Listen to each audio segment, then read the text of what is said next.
Hey guys, it's the doc, and we have our next question in the hashtag Ask Dr. Mudgil series of posts, and this one comes in from Paper Queen 65, and the question is, what's the difference between eczema and psoriasis?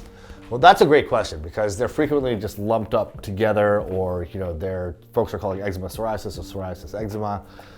And the truth is they can look very similar, but there is a difference. So these are both immune-mediated skin conditions. The immune system is like a little bit hyper-responsive or hyperactive, and that can cause these conditions if they're genetically predisposed. Now, the difference really is what you see under the microscope. So that's really how you tell the difference. When you do a skin biopsy, they have different types of inflammation.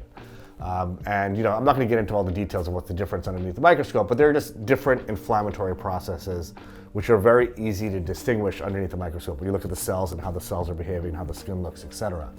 But just to kind of take you back from that, so eczema, typically you can kind of think of eczema as like seasonal allergies and asthma, just hypersensitivity. Folks that have seasonal allergies, have allergic asthma, are more prone to getting eczema. Eczema is kind of like, allergy of the skin or asthma of the skin.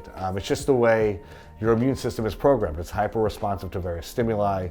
Some folks, seasonal allergies will flare, during the peak months in the fall and in the spring, and then their eczema will flare other times of the year.